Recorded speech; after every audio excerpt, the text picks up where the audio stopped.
सबको जय मसीह की। मैं जतिन बब्बर और आप देख रहे हैं मसीह परिवार चैनल। जैसे कि आप सब जानते हैं कि मैं इस चैनल पे प्रभु के अलग अलग दासों की वीडियोस डालता हूं, तो अगर आपको हमारा चैनल अच्छा लगता है तो आप इस चैनल को ज़्यादा से ज़्यादा सब्सक्राइब जरूर करें, ताकि आप प्रभु के वचन को सुन सके। वीडियोस को ज़्यादा से ज़्यादा शेयर करें, ताकि जिन लोगों तक वचन नहीं पहुंचा उन तक भी वचन पहुंच सके।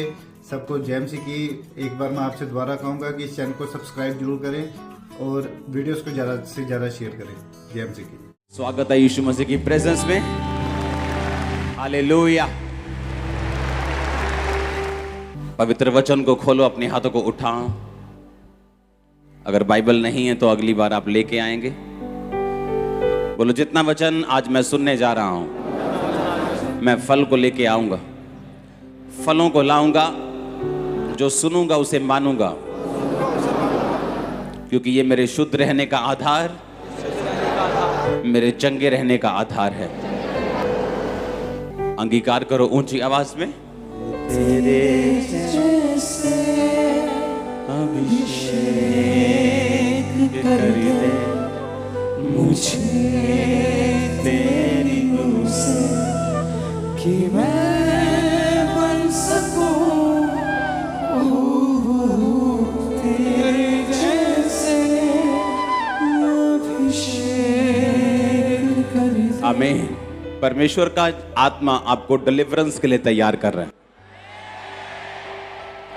डिलीवरेंस एक विश्वासी को भी चाहिए, एक पास्टर को भी चाहिए।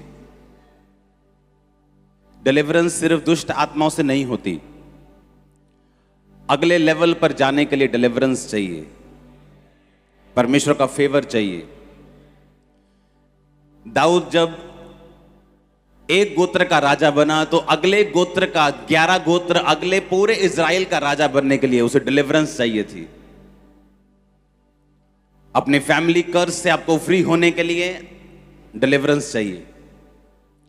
डिलीवरेंस सिर्फ दुष्ट आत्माओं से नहीं होती। डिलीवरेंस हर वो चीज जिससे आपको चाहिए वो डिलीवरेंस होती है, वो आज होगी आपकी।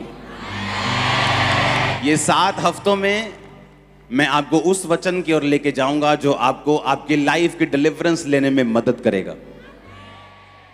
जब ये सेवकाई स्टार्ट हुई तो बहुत सारे पास्टर्स से जब आज मैं मिलता हूं तो उनके बारे में, उनके दिमाग में ये विचार होता था, क्योंकि कोई भी बड़ी चर्च, ऐसा बड़ा चर्च, बहुत इक्का दुक्का चर्च थे जो बड़े थे, उनको लगता था कि जब मेरी चर्च 400 लोगों तक पहुंच जाएगी ये टूट जाएगी।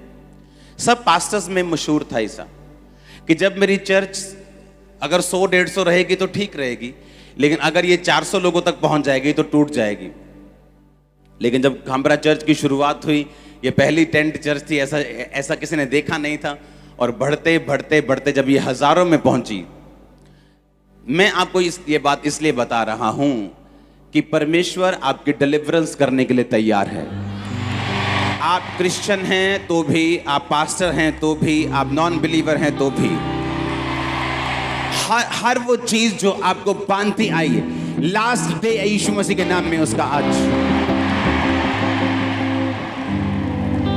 हालेलुया। परमेश्वर ने कहा, अगर तू मेरे वचन की इज्जत करेगा मैं तुझे आजाद करूंगा। उसने जो मुझसे प्यार किया है इसलिए मैं उसको छुड़ाऊंगा, यानी डिलीवर करूंगा।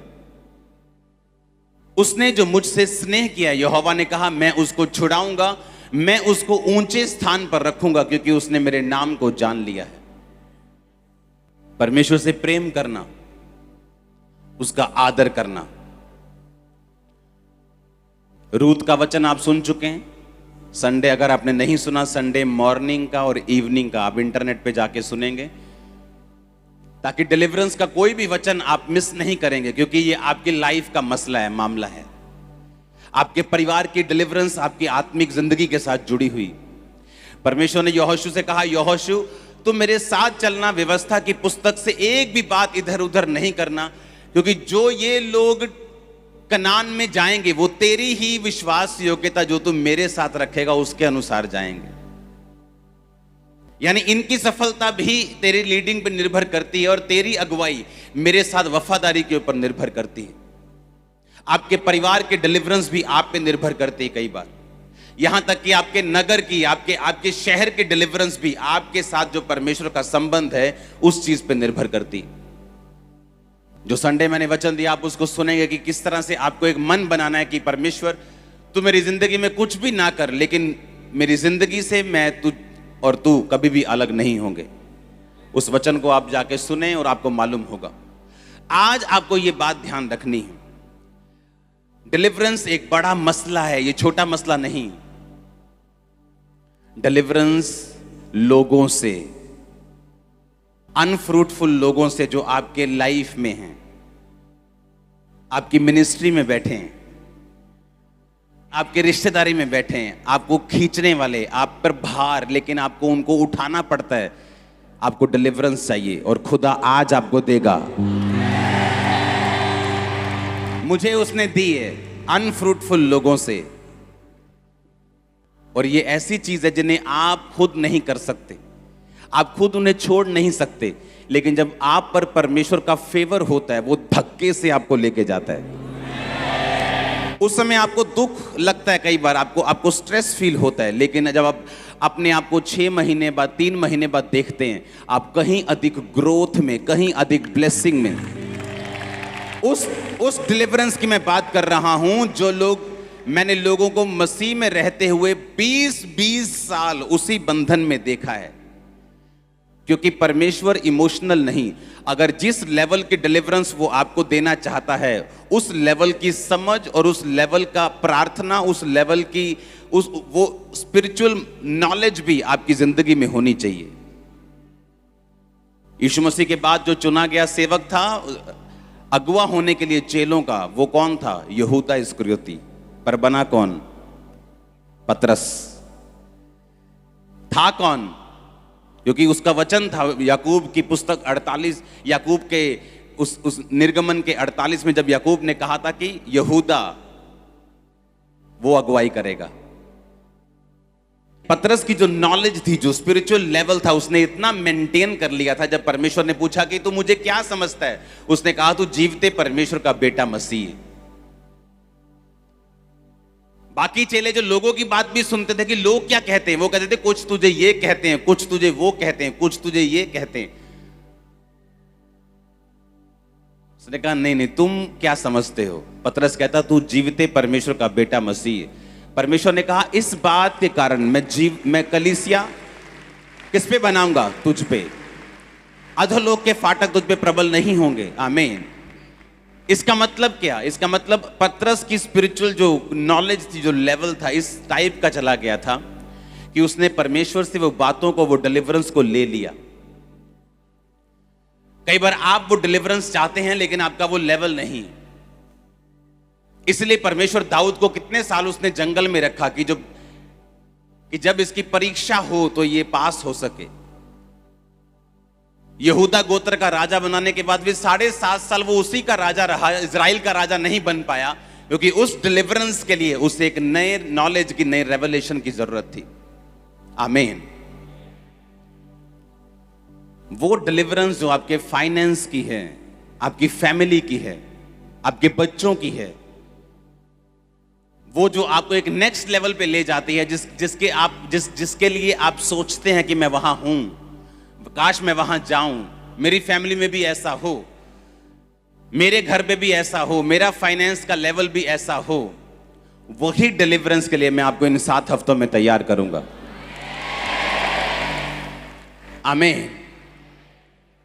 यूहन्ना 20 उसकी 24 से 28 आयत तक मैं पढ़ूंगा। परंतु 12 में से एक अर्थात थोमा, जो दिदुमुस कहलाता है, जब यीशु आया तो उनके साथ ना था। जब अन्य चेले उससे कहने लगे हमने प्रभु को देखा है, तब उसने उनसे कहा जब तक मैं उसके हाथों में कीलों के छेद ना देख लूं और कीलों के छेदों में अपनी उंगली ना डाल दूं, उसके पंजर में अपना हाथ ना डाल दूं, तब तक मैं विश्वास नहीं करूंगा। 8 दिन के बाद वो चेले फिर घर के भीतर थे और थोमा उनके साथ था और द्वार बंद थे। तब यीशु आया और उनके बीच में खड़े होकर कहा तुम्हें शांति मिले। तब उसने थोमा से कहा अपनी उंगली यहां लाकर मेरे हाथों को देख और अपना हाथ लाकर मेरे पंजर में डाल और अविश्वासी नहीं परंतु विश्वासी हो। ये सुन थोमा ने उत्तर दिया, हे मेरे प्रभु, हे मेरे परमेश्वर। सब बोलो आमीन। यीशु ने कहा, तूने मुझे देखा इसलिए विश्वास किया, धन्य वो हैं जिन्होंने बिना देखे विश्वास किया। अगली आयत पढ़ेंगे लूका 22 उसकी 54 से 61 आयत को। ये लूका का यूहन्ना पढ़ेंगे 24 से 29 और लूका 54 से 61 आप नोट करेंगे। लूका 22 से 24 से 61 आयत। ये उस टाइम का जिक्र है जब पतरस को परमेश्वर ने कहा था कि आज रात 3 बार तो मेरा क्या कर देगा, इनकार कर देगा।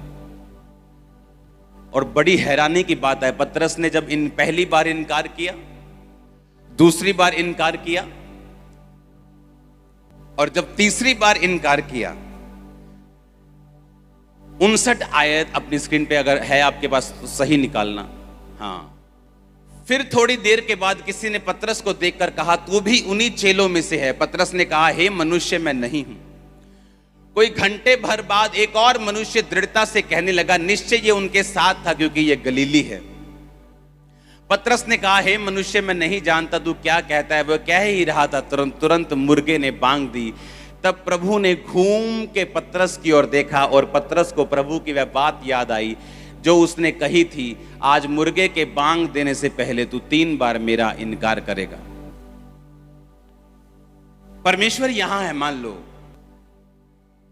और घेरा हुआ लोगों ने, महायाजक के सामने शोर मच रहा है, मार दो यीशु को, मार दो, इसने ऐसा किया, इसने ये परमेश्वर की तौहीन करता है, ये करता है। और सब हजारों लोग इस यीशु मसीह को पकड़े हुए हैं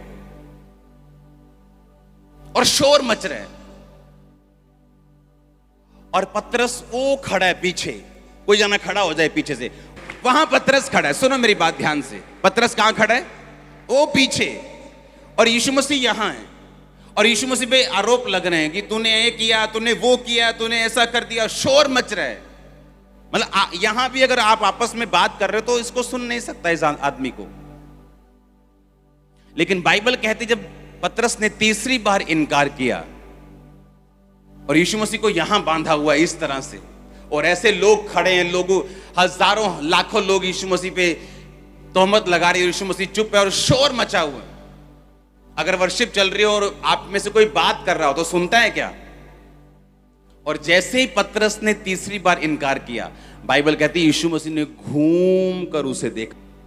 यीशु मसीह ने ऐसे घूमा, इतने लोग खड़े हैं, इतने हजारों लोग परमेश्वर को के पास खड़े हैं, कोई थप्पड़ मार रहा है, कोई टॉर्चर कर रहा है, और यीशु मसीह घूम कर ऐसे पतरस की ओर देखते हैं। और पतरस को मालूम हो जाता है कि अब मैं तीसरी बार इनकार कर चुका हूं, और पतरस रोने लगता है बाइबल कहती, और उसे परमेश्वर की बात याद आती है कि आज मुर्गे के बांग देने के पहले तू 3 बार मुझसे मुकर चुका होगा।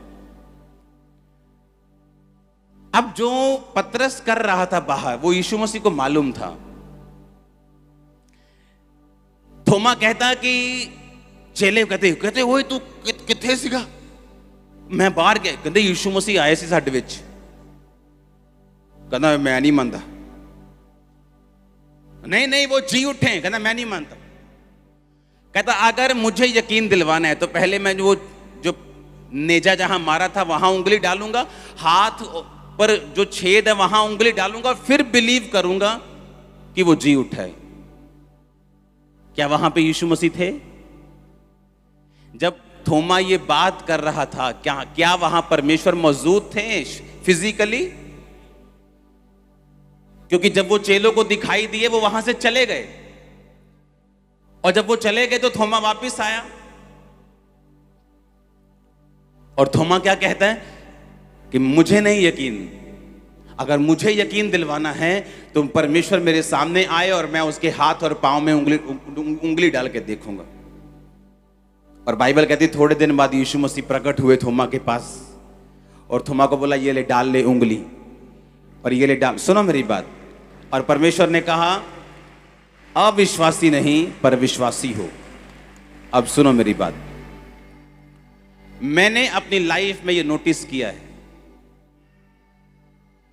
अगर आपको डिलीवरेंस चाहिए, अब ध्यान से सुनना, आपके कॉन्शियस में, आपके दिमाग में, आपके दिल में ये बात हमेशा होनी चाहिए कि परमेश्वर मुझे देख रहे हैं।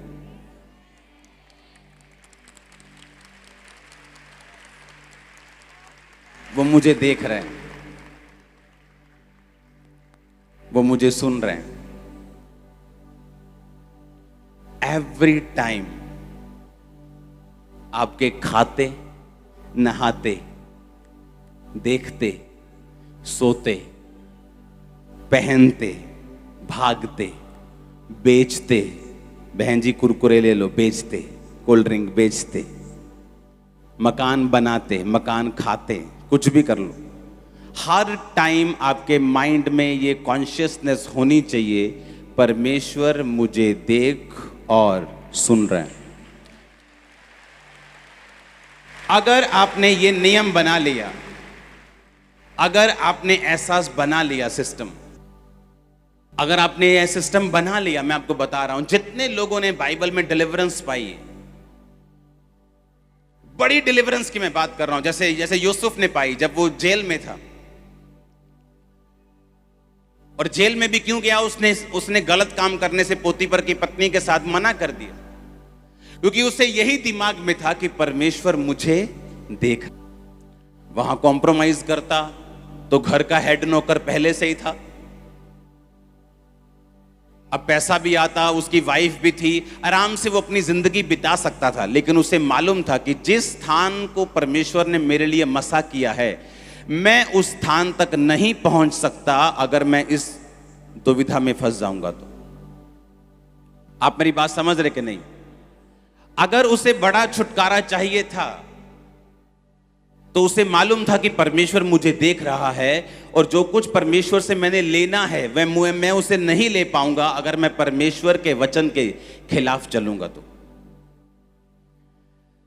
मैंने प्रैक्टिकली अपनी लाइफ में, लोगों की लाइफ में और दूसरे लोगों की लाइफ में और बाइबल के जो कैरेक्टर हैं उनकी जिंदगी में देखा है, उन्हीं लोगों ने डिलीवरेंस पाई है, छुटकारा पाया है, जिन लोगों के दिमाग में यह था कि परमेश्वर मुझे देख रहा है और सुन रहा है।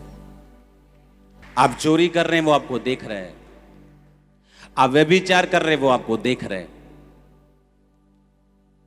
वो वहां पे मौजूद नहीं था, उसने कहा नहीं नहीं मैं नहीं मानता यीशु मसीह आए थे। मुझे तो तभी यकीन, मुर्दे जीवित करने के बाद, लंगड़े चलाने के बाद, इतना कुछ देखने के बाद भी वो अविश्वासी था। इमेजिन करो। और यीशु मसीह ने फिर उससे कहा, जब यीशु मसीह प्रकट हुए तो यीशु मसीह ने कहा, ये ले थोमा, मैं आ गया हूं, अब विश्वासी बन, अविश्वासी नहीं। परंतु धन्य वो जिन्होंने बिना देखे विश्वास किया। इसका मतलब जब थोमा ये बात कर रहा था, परमेश्वर वहां मौजूद थे कि नहीं थे? इसका मतलब जब पतरस 3 बार इनकार कर रहा था और उसे लगता था कि परमेश्वर तो बहुत दूर खड़े हैं, वो तो 500 फुट दूर है, इतने शोर में, और इतने शोर में जब उसने तीसरी बार इनकार किया, यीशु मसीह ने स्पेशल घूम के उसे ऐसे देखा पीछे, और उसे मालूम था कि वो सुन रहे हैं। उसे घूम कर स्पेशल देखा परमेश्वर ने, जहां चिल्लाहट सुनाई नहीं दे पा रही, जैसे ही मुर्गे ने कहीं बाहर बांग दी, तो यीशु मसीह ने घूम के पतरस की ओर देखा। जब हम अपने घर में हैं, अपने काम में हैं, अपने बिजनेस में हैं, जब हमें लगता है कि शारीरिक रूप में परमेश्वर वहां मौजूद नहीं, और ना वो महसूस किया जाने वाला है, क्योंकि परमेश्वर की हुजूरी कभी भी महसूस नहीं होती। पावर महसूस होती है, हुजूरी नहीं। जो आप चर्च में महसूस करते हैं वो पावर है परमेश्वर की। हुजूरी महसूस नहीं होती, हुजूरी आपके अंदर है। आप सुबह अपनी टांगों और पैरों को महसूस नहीं करते, हाथों को, कि पहले मैं महसूस करूं, फिर मैं उठूंगा और अपने टांग में बेड के नीचे लगाऊंगा। आपको मालूम है ये आपके साथ हैं, परमेश्वर आपके साथ है। वैसे ही महसूस करने की जरूरत नहीं। आमीन।